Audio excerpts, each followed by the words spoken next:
أشرف المرسلين سيدنا وحبيبنا مولانا محمد صلى الله عليه وسلم وعلى آله وصحبه وبارك وسلم. Assalamu alaikum wa rahmatullahi wa barakatuh. Let's all begin the dua together. Bismillahir Rahmanir Rahim. Subhanaka la ilma lana illa ma 'allamtana. Allahumma 'allimna ma yanfa'una wa zidna 'ilma ya muqallibal qulub. Thabbit qulubana ala dinik. Alhamdulillah, I pray that all of you are well, inshallah wa ta'ala, and welcome back to our Sunday class. Alhamdulillah. What we'll do today is, can you just send me a chat to make sure that you all can hear me fine? Inshallah. And what we're going to do today is we're going to start with Surah Al-Fatihah, and then I have a special assignment for you to start in class and then to carry on with at home, inshallah. Okay. So did you have some homework to do? I vaguely remember. Did I give you any homework to do? I'm trying to remember if I gave you homework to do. There must have been something small at least. Something. I'm sure I didn't leave you for a whole week without any work. Did you have to look up something for me? Okay, to prepare the first two verses. What do you have to prepare the first two verses again? I think we just have to identify the concepts. Okay, perfect. Okay, so we'll go through that now, inshallah. So again, we started with Surah Al-Fatihah, and I think I mentioned before that Fatiha comes from Fataha, which means to open, and Fatiha comes from Fatih. So hopefully you recognize that Fatih is from Fa'il, which is Ismul Fa'il, is the doer. So if Fataha means he opened, Fatih is an opener, and a Fatiha is a female opener. So the Surah Al-Fatiha is the female opener because Surah is female. It is the female opener of the Quran. Okay, so this is the opening surah of the Quran. I won't go through all of this introductory slides. Maybe just to mention that Surah Al-Fatiha has a number of names, a number of titles that it is referred to. But Bismillah. So I think, yes, in the last lesson, we started, or we began with A'udhu Billahi Minash Shaitanir Rajim. So before we read the Quran, Allah's command is that we seek refuge by Allah. So we start with A'udhu Billahi Minash Shaitanir Rajim. A'udhu, Ya'udhu means I seek refuge, I seek protection, I seek shelter. I seek shelter and protection and refuge where?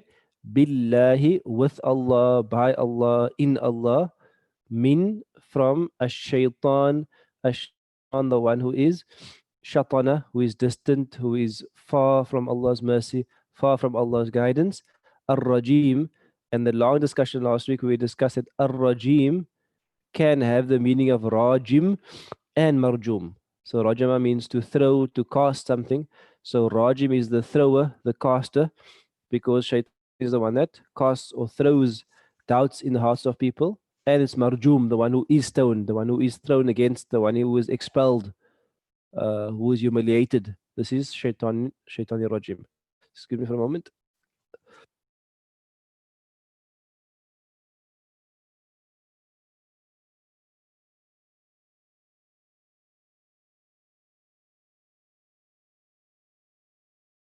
And then we started with the Bismillahir Rahmanir Rahim. And I think we didn't get, we ended with this verse, Bismillahir Rahmanir Rahim, and we said bi is with or by, and ism is name. So Bismillah is with or by Ismillahi Ar-Rahmanir Rahim. So before I carry on, I'm going to ask you, what labels did you get for this? What Nahu labels did you work out with Bismillah ar-Rahman ar-Rahim? The B should be easy. Bismillah.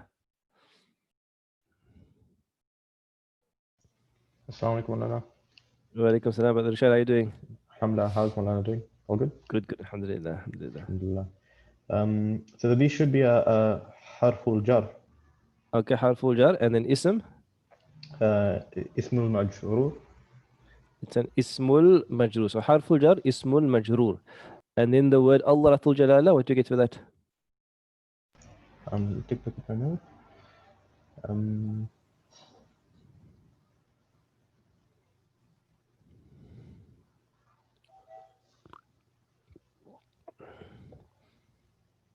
Brother Coins, want to help him out? Yeah.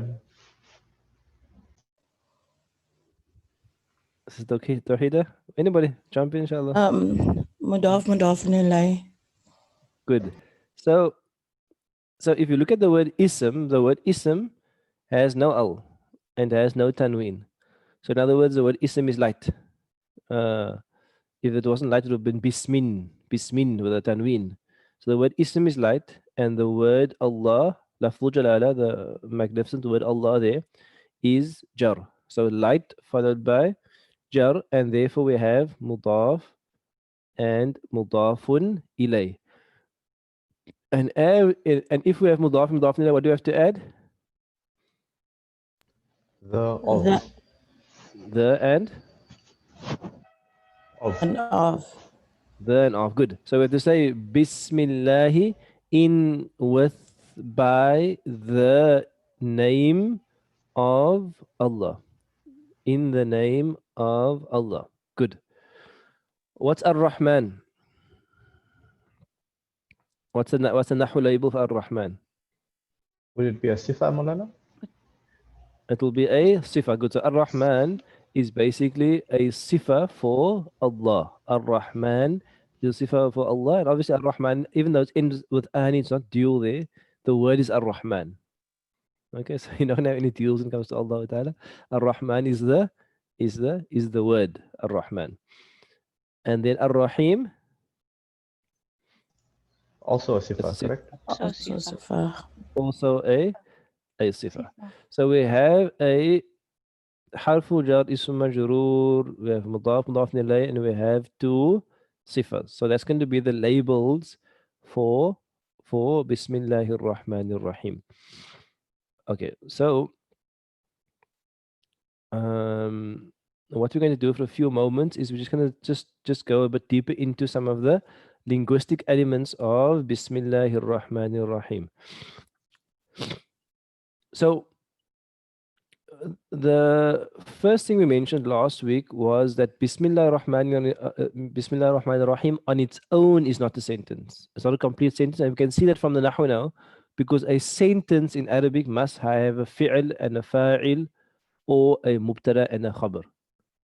There is only two types of sentences, only Jumlatul Ismiya and Jumlatul Fi'liya. If it's Jumlatul Ismiya, mubtada khabar. If it's Jumlatul Fi'liya, it has a fi'l and a fa'il. If it's Jumlatul Fi'liya, and we have neither of those there, so this is not going to be a complete sentence. In other words, there's something which is implied before Bismillahir Rahmanir Rahim. And what's implied before Bismillahir Rahmanir Rahim is that I am beginning this action with Bismillahir Rahmanir Rahim. So in other words, we mentioned before this, there is abtadi'u, I am beginning, or this ibtidayati, my beginning is Bismillahir Rahmanir Rahim. So in other words, Bismillahir Rahmanir Rahim fits in with whichever action you are going to do. Like I'm about to write with Bismillahir Rahmanir Rahim. I'm about to drive with Bismillahir Rahmanir Rahim. That part of the sentence is implied, and then it makes a complete sentence. Like if I say, I am going to write with Bismillahir Rahmanir Rahim, now I have a complete sentence. Because I have a fi'al fa'il and I have the Bismillahir Rahmanir Rahim as part of it. So therefore it's going to be a complete sentence. Then the ba of Bismillahir Rahmanir Rahim, we know if it is a harful jar, but that ba we translate as with. So that ba, when you say with, it can mean a number of things. Number one, it can mean with the barakah of Bismillah ar-Rahman ar-Rahim. And barakah means that when you do an action, Allah blesses that action, that you get more out of that action than you expected. So that's what the ba can be is for barakah. That in other words, that ba can be there for, it's a harful jar which is there for barakah. In other words, you are seeking the blessings of Allah Ta'ala, the barakah of Allah Ta'ala, that you want that barakah with this action. The second thing that the ba can be is for musahaba, for, in other words, you want this action to be accompanied by the name of Allah Ta'ala. It is therefore the accompaniment of the name of Allah Ta'ala. So it is therefore for you want to attach the action to Allah's name. And in a sense, this is the life of a Muslim. A life of a Muslim is Bismillah. That everything in the life of the Muslim is with the barakah and with the attachment and with the connection of Allah Ta'ala. Whatever you do in life, it's Bismillah. This is the attachment. So in other words, sometimes even if you don't know certain du'as, for example, you don't maybe know what the du'a is when you enter your house. No, you don't know what the du'a is. You just like to learn the du'a. If you don't know what the du'a is, just say Bismillah ar-Rahman ar-Rahim. So if you're still learning, there's many sunnah du'as for many things. But if you don't know the du'a, just say Bismillah ar-Rahman ar-Rahim. In that is the essence of the life of a Muslim. And do obviously try to learn the du'as, but that takes time, inshallah. Inshallah ta'ala. Okay, so that is Bismillahir Rahmanir Rahim. Ar-Rahman ar-Rahim also needs a long discussion, which we will have now. And I think at the last lesson I had a long discussion with you on language, and we kind of, I don't know if you finished it, but just to summarize again, that when you name something, you take the whole reality of something and you put it in a symbol. And then when you communicate that symbol to someone else, they take that symbol and they create the whole reality in their own minds. So, for example, we said, like, for example, of a star. A star is a huge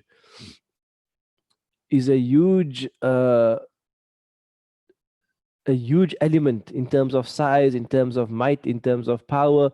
A star is something which is like scientifically something which is phenomenal.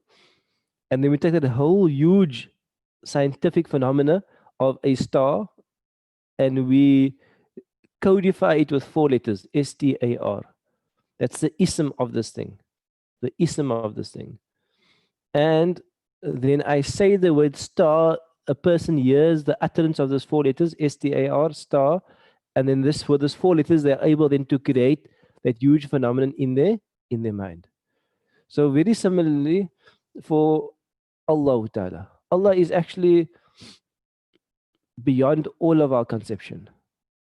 We have the names and the attributes of Allah Ta'ala to help us gain some glimpse, some understanding, but the true nature of Allah Ta'ala is completely beyond any human conception, imagination, perception, completely beyond us. Wara in Arabic, wara means beyond. So, however, when we say the name Allah, we refer to Allah's being in its entirety, in its fullness, even though it is beyond our comprehension. So this is the power of the Ismillah, that it's the name of Allah Ta'ala contains all His attributes, contains all His names, contains the full reality of Allah Ta'ala is contained in the name Allah. In a sense, the name of Allah Ta'ala is a gift to us. It is a gift to us. We know there are certain faiths where they're not actually allowed to utter the name of their Lord. Within the Jewish tradition, I think, I'm not sure they can't utter it, but they're not allowed to write it out.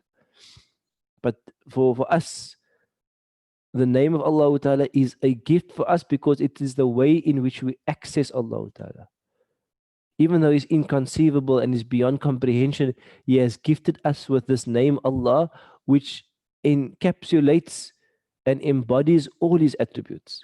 So this name Allah is something powerful because you are referring to Allah in His entirety with all His sifat, with all His asma. Bismillah, in the name of this powerful being, Allah. Then what is obviously important is that Allah Ta'ala then chose 2 specific names, because Allah's names are in reality infinite. Allah's names are infinite, and He has revealed a certain amount of names within the Quran and some in Hadith and so on, and some only Allah knows His names, certain of His names. But out of all the names of Allah Ta'ala, He has chosen to use these 2 names, Ar-Rahman and Ar-Rahim. Now, what are the root letters of Ar-Rahman and Ar-Rahim?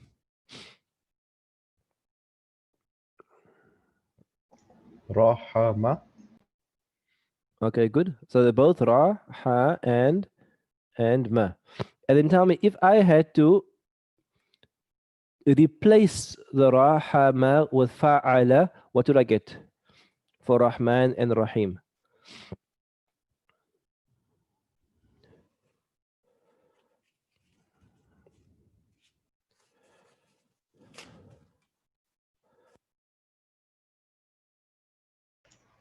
أفعام.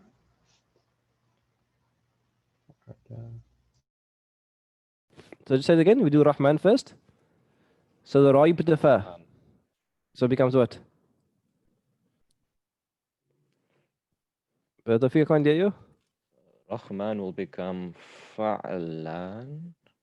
Fa'lan. Good. So you can all see that. So the Ra becomes a Fa, and the Ha becomes a Ain, so it becomes Fa', and the Mim, which is rooted, becomes a Lam.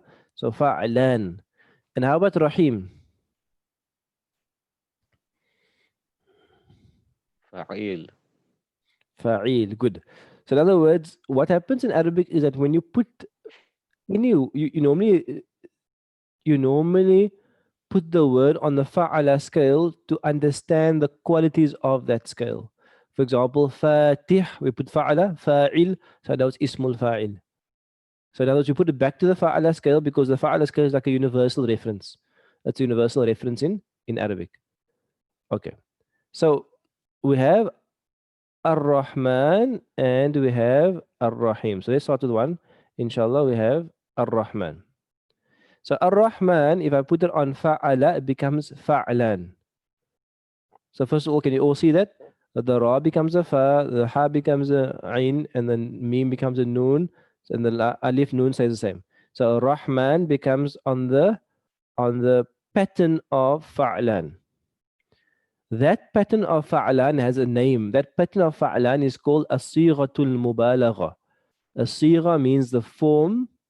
Al-Mubalagha means a form which is exaggerated. In other words, we don't mean, you see, when we say in English, we say exaggerate, we mean it's not true.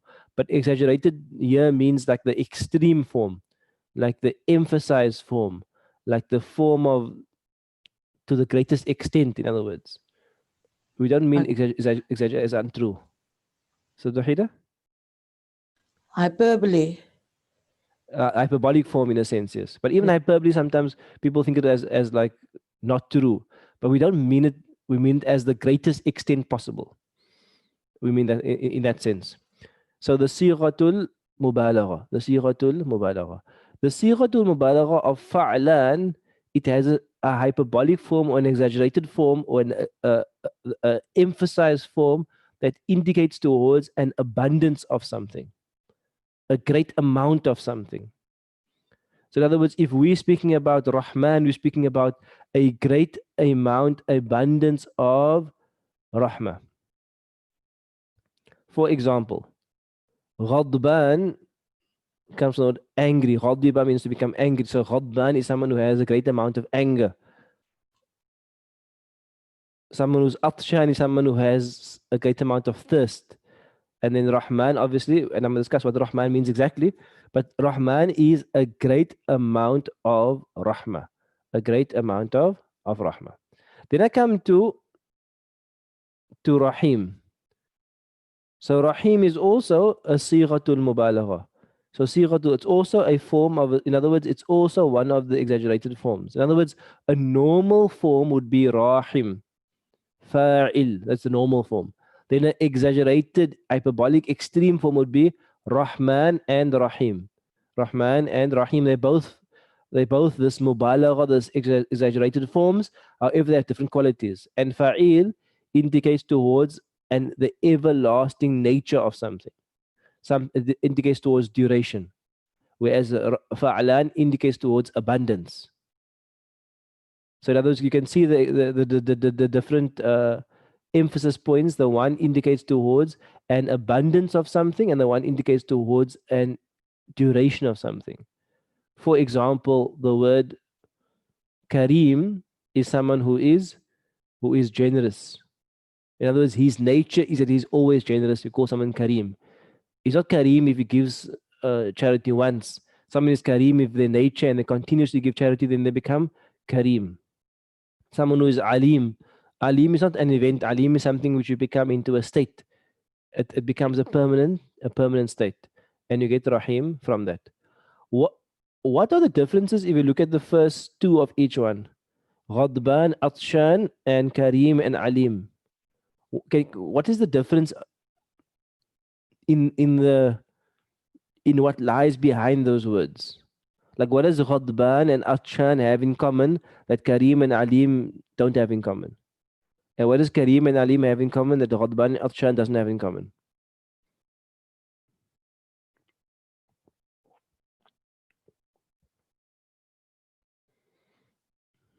Anybody? They have to do with Maulana, the sort of like good concepts on the left, generous and knowledgeable. I don't know. Or is that Okay, just so by chance? that's good. That's just by chance. Okay. Isn't it just Maulana Assalamu alaikum? The Okay, Salaam alaikum, endings barakatuh. of the second generous and knowledgeable all end in this tanween, whereas Okay. angry Yes. is for a ban. They do not end. They are not definite. Okay, so actually, actually, I didn't put the endings in of the one. That should be Ghadbanun and Atshanun. So they should Okay. have the same ending. Okay. Okay. So I mean more in terms of the meaning, not the actual word shape and form and so on. Maulana, Assalamu alaikum. Like, Isn't it something to do with like on the right side, like anger and thirst is something that's maybe can be there's an ending, it's limited, whereas versus the others, there's maybe no limitation to the generosity or knowledge, etc., something like that. Okay, perfect. So that's basically it. Is that can you see that the Ghadban is when someone becomes very, very angry. In other words, Ghadban is something which is not lasting in duration. It's something which is for a specific period and then it's gone. For example, Atshan is only for a period. When someone has drank after the Atshan, they find it's gone again. So in other words, those qualities of Fa'alan, they're often qualities that are not lasting all the time. They are qualities that the nature ends, that they are great in abundance, and then that period ends. Whereas Kareem and Fa'il is something which is like lasting. When someone is a knowledgeable person, that person carries knowledge until their grave. They're always in the state of Alim, or someone's Kareem, someone is generous their whole life. It's part of it's not a temporary state. These are generally like permanent hals of people. So in other words, from that, I want you to feel like you must feel the quality of the word. So Fa'alan is something which is abundant and strong and massive, but at some point it comes to an end. Whereas Fa'il is something which is lasting forever and ever and ever and ever and ever and ever and ever afterwards. So it's going to be the quality of the word. So let's apply that quality to the word Rahman and Rahim. So first of all, what does Rahma mean to you?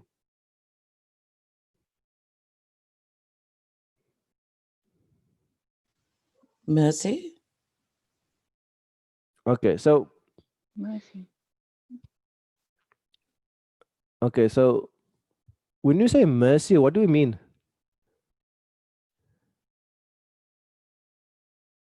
Like when you describe, because obviously we're describing Allah, but we construct language out of human experience. So when you say mercy in a human discourse, human language, what do you mean by that? I think Maulana had alluded to this the last time we spoke about it, but in this context of here, mercy being that if you've done something and then someone forgives you for doing that something. So in the context of a human experience, that would be mercy. Okay, good. So in other words, in our context, mercy is only used when you did something wrong and you're supposed to be punished and someone doesn't punish you. Like no one really describes their mother as merciful. Like it's like an odd thing to say. Maulana, could it also be like Good, get up? like I think in this term in this context it can also mean like blessings that were bestowed upon us. Okay, good. Yeah. Blessings. Whereas in the human context, you wouldn't say if someone gives you something that they're merciful. You wouldn't call them merciful for that. Exactly. So Allah gives you a rating called rahmah, but we wouldn't say that's mercy. We say it's a gift. That's something which is something to help you. And so the problem actually is, and I think I did give a nasiha about this. I think I did. I don't know. Did I give you a nasiha about rahmah? I can't remember what nasiha I give to which class. Have I spoken to you about the rahmah before? I don't think so, Malana. Like a special nasiha for it. I can't remember. Okay. So I won't give you a spell nasiha now. I'll just give you a very basic breakdown. What is rahim in Arabic? The womb, isn't it the womb of a mother? The rahim is the womb. What does the womb have to do with mercy?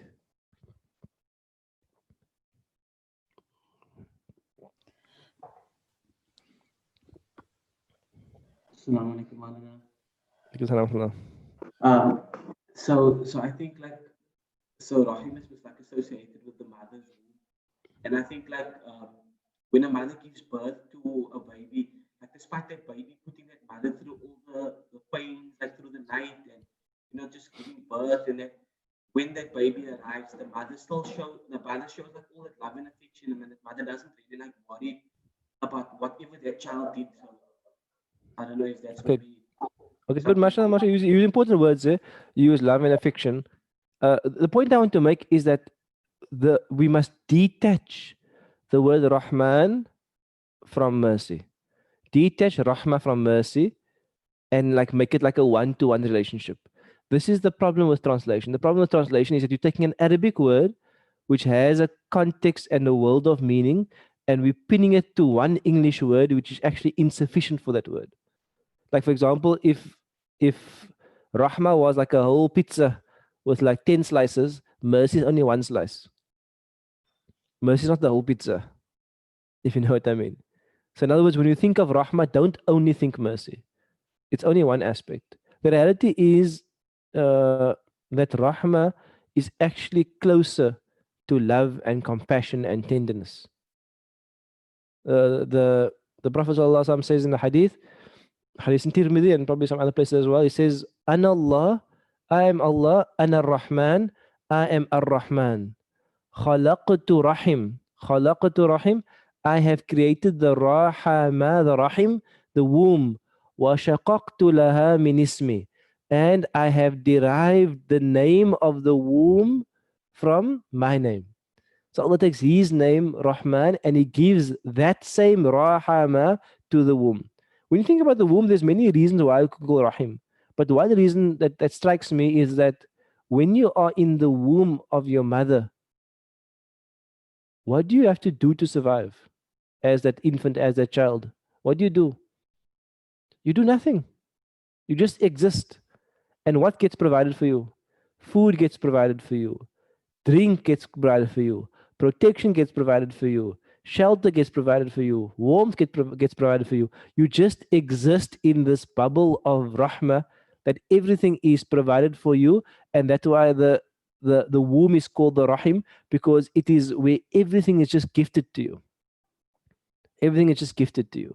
This is one understanding of why rahim is. In other words, rahim is that complete provision. So in other words, we are actually now in the bubble of rahmah, where everything is being gifted to us all the time. The air we breathe, the food we eat, the nourishment, the intelligence, our senses, our ability, our movement, everything is being gifted to us in every moment. We are in the womb of rahmah now. That's the first meaning. It is love and compassion. There's another famous hadith where a woman loses a child. And if you lose your child, it's a frantic moment. And then she then finds a child, and then she holds the child close to her. And then the Prophet ﷺ sees the scene with the companions, and he says, do you think that woman would throw her child into the fire? And the companions say, no, there's no way she would do that. Then the Prophet ﷺ says that Allah has more rahmah to his slaves than that woman has to her own child. So in other words, there's a strong connection between the love of a mother and the meaning of rahmah. So when we think about the rahmah, we don't only think about punishment and mercy. We think about love, we think about care, we think about provision. This is the rahmah of Allah Ta'ala.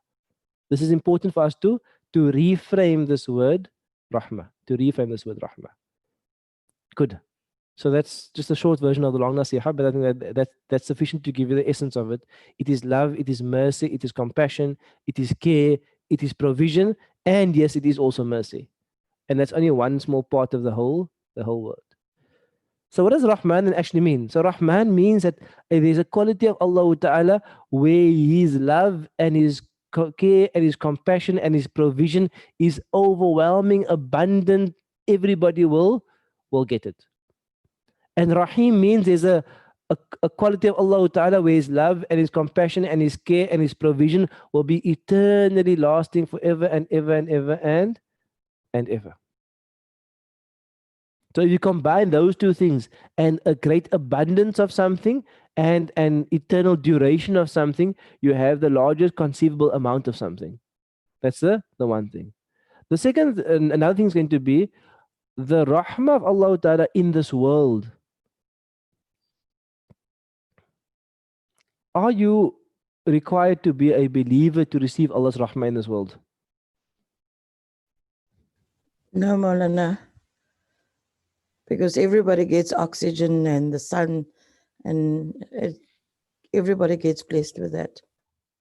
So definitely in this world, the rahmah is just wasiyat kulla shay. It just encompasses everybody and everything. Whether that person is an enemy of Allah Ta'ala or someone who loves Allah Ta'ala, when they turn towards Allah or turn away from Allah Ta'ala, Allah just gives rahmah and rahmah and rahmah for the person to turn. What about the year after?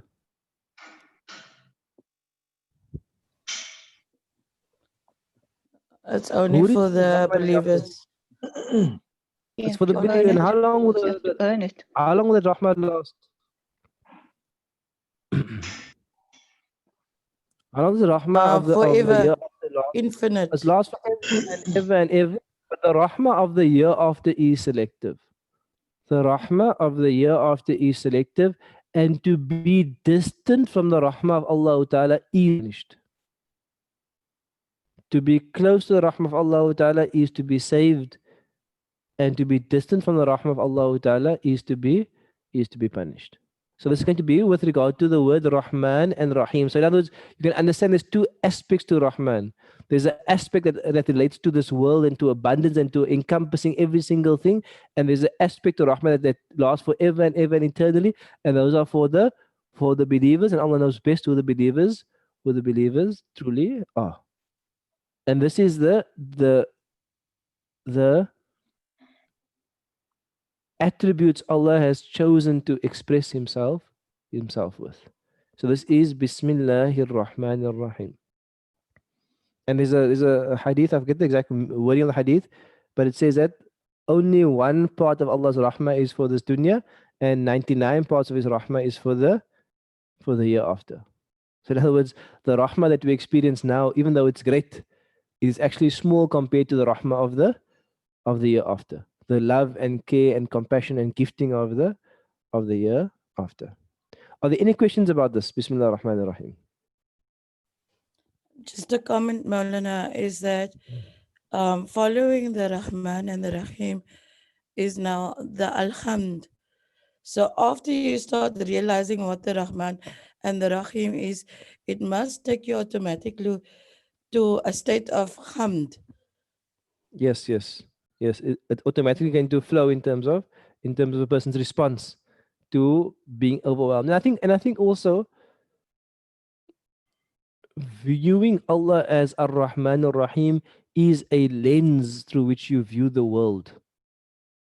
And I think all of us need to remind ourselves about that, because all of us sometimes get consumed by our own issues and our own problems, and I don't have this, and I'm so busy and I'm so stressed and life is so difficult, and we get into a habit of complaining.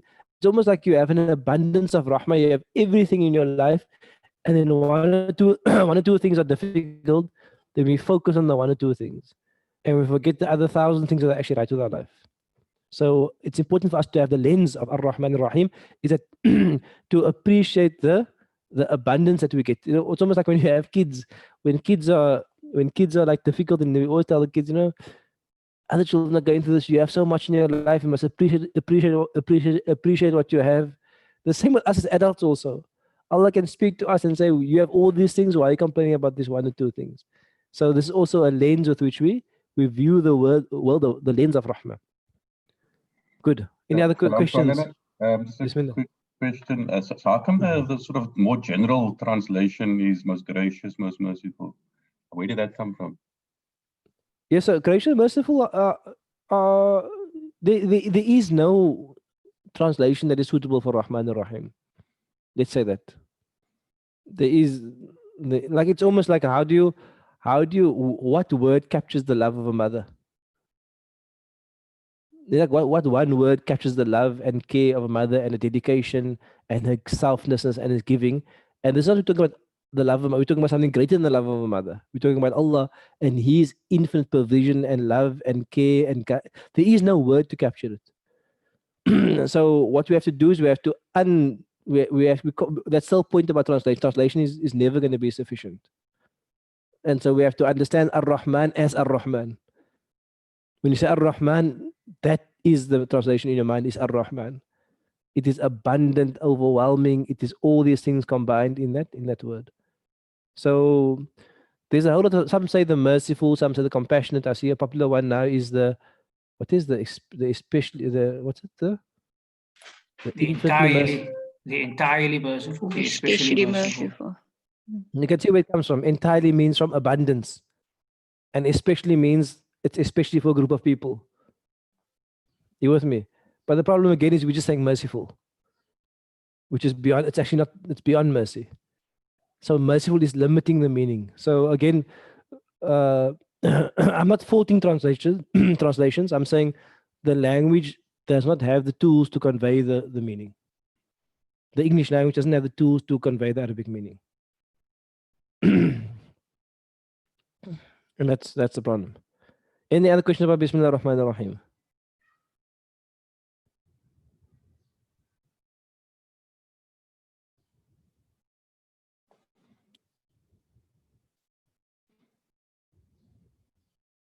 No other questions about it. I thought there'd be more questions about Bismillah ar-Rahman ar-Rahim. Is it part of the Fatihah, Maulana? Okay, good. So I was waiting for a question like that, yes. Because we find that some people, the Shafi'is, recite Bismillah ar-Rahman ar-Rahim aloud. Some people recite it softly, Bismillah ar-Rahman, and then they recite it aloud afterwards. And some people actually omit the Basmala from the Fatihah. So basically there's a difference of opinion with regard to the status of Bismillah ar-Rahman ar-Rahim, and maybe a few elements is that the first mushaf that was compiled or was standardized was the masahif, was the copies of the Quran of Sayyidina Uthman radiallahu anhu. So in that mushaf there was a Bismillah ar-Rahman ar-Rahim before every surah except Surah Tawbah. So in other words, in terms of writing the Quran, the whole ummah, all the madhabs agree the way you write the Quran is write Bismillah ar-Rahman ar-Rahim, and then you write Alhamdulillah Rabbil Alameen or Bismillah ar-Rahman ar-Rahim, Alif Lam Mim. So any mushaf you buy anywhere in the world is going to have Bismillah ar-Rahman ar-Rahim at the top of the surah, because that was the writing of the mushaf of Uthman. So that's the first thing. The second thing is that Bismillah ar-Rahman ar-Rahim is definitely from the revelation of Allah Ta'ala. It's definitely from the wahy of Allah Ta'ala. The only difference of opinion is that is Bismillah ar-Rahman ar-Rahim the first ayah of Surah Al-Fatihah, or is Bismillah ar-Rahman ar-Rahim an ayah with which you generally open recitation with which you generally begin recitation with. And there's a difference of opinion with regard to that.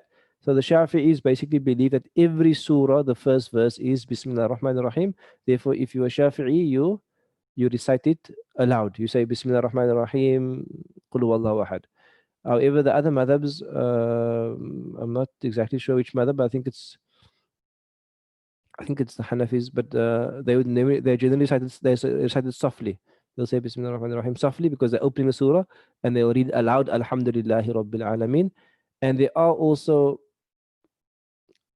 I'm not sure what the Malikis. I don't think the Malikis say the basmala, but I might be wrong about that. So that is going to be some of the difference of opinion. But there's no need. Shall you have a question? Maulana, as a Hanafi, so you are right. We don't pronounce the Bismillah aloud. But that's a question with regards to the Shafi school of thought. What if you're starting a surah in the middle? Then do you say the Bismillah loud or softly? No, which when in Salah, I mean, Yeah. you in normal recitation you can say Bismillah Rahman Rahim at the beginning of the Quran, but normally in Salah we begin with the surah if it's in the middle of it. Oh, okay. Okay.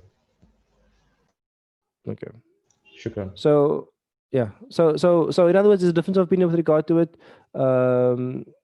and they all believe it's part of the Quran. They all believe it's we all believe it's part of the revelation. It's just a difference of opinion whether it is the first verse or it is a verse which generally opens up surahs.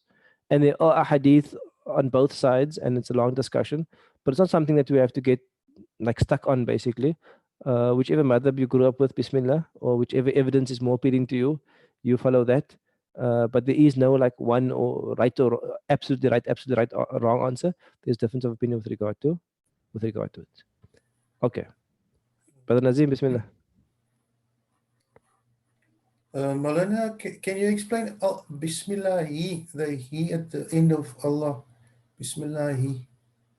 So the Bismillah is that it's Ism Majrur. So sorry, it's Mudafun ilay. So let's go back to it again. The he at the end is Mudafun ilay. So bi harfu jar, ism majrur, it's mudaf, and the word Allah is Mudafun ilay. So therefore it's going to be in jar. The Mudafun ilay is always in jar.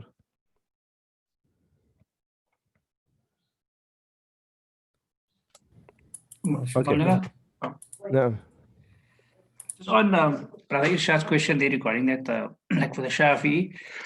So if we're reading and we finish Surah Fatihah and we read the Basmala aloud, Surah Fatihah, and when we get to the Surah, we're going to read afterwards and say it's in the middle of whatever Surah you're choosing. So you don't say the Basmala, even if it's softly to yourself, because with the Basmala from the Fatihah count, how does it work? It would be problematic, but we generally just start the surah where it starts. But if you say this like, to yourself, it wouldn't be problematic.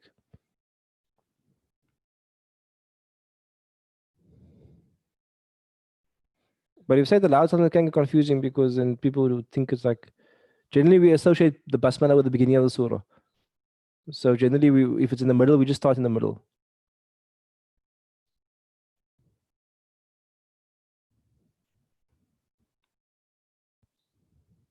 Okay, so I think I'm not going to go. I'm going to do one verse a week because I want us to spend some time on each verse. So this week we're going to suffice with Bismillahir Rahmanir Rahim as the opening verse of Surah Fatihah, whether it's the first verse of Surah Fatihah or just the opening of the Surah Fatihah. There's ikhtilaf with it, but it is the opening of the surah. There's agreement with regard to that. So there is agreement with regard to that, and I think the lesson for today is important. Often one verse is enough guidance for the rest of your life. And that's the amazing thing about the Quran, about Allah's kalam, is that one verse like this, Bismillah ar-Rahman ar-Rahim, is enough guidance. One verse like this is telling you that everything you begin in your life, you always begin in the name of Allah. Because everything comes from Allah Ta'ala, everything is sustained by Allah Ta'ala. He is in control and He has power over all things. So everything in your life is Bismillah. So it's going to be the first thing. That everything in your life is Bismillah. Everything is connected to Allah Ta'ala. The second thing is that everything that you experience in your life, everything that you have in your life, every ability, every wealth, every aspect of your health, every aspect of your intelligence, everything you have is because of the rahmah of Allah Ta'ala.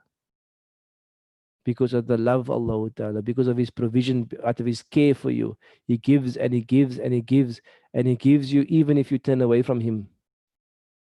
He gives you even if you forget Him. He gives you even if you oppose Him, He keeps giving you. And He gives you without measure. He just gives and gives and gives to His creation. And that's and He gives so that we may appreciate it, that we may turn to Him. And Ar-Rahim is that our ultimate goal in life is to attain the permanent love of Allah Ta'ala, the permanent care of Allah Ta'ala. In fact, the greatest joy in paradise is when everything in paradise comes to a standstill, and all the joys and all the pleasures of paradise becomes to a standstill, and Allah Ta'ala reveals Himself, and we are able to see Allah Ta'ala, because to see the beloved is what every lover wants. Whatever, if someone is in love, they crave to see the beloved. They long to see the beloved. So Ar-Rahim is that moment where you enter eternal paradise and Allah unveils Himself and all of us are able to see Allah Ta'ala in a way He knows best. And in that state, we are showered continually and eternally with Allah's rahmah, which is infinite and incomparable to this worldly existence. So your entire life in this world, your entire belief system, and your entire salvation is within Bismillah ar-Rahman ar-Rahim. This is the power of the Quran, is that it has even a little of it is enough to guide for the rest of your life. So may Allah make us people of Bismillah ar-Rahman ar-Rahim. May Allah make us people that are always connected to Him, always appreciative of His rahmah, and always longing for His eternal grace, His eternal blessing, His eternal love. Allahu wa Ameen. That's the first verse. We'll carry on next week with Alhamdulillahi Rabbil Alameen.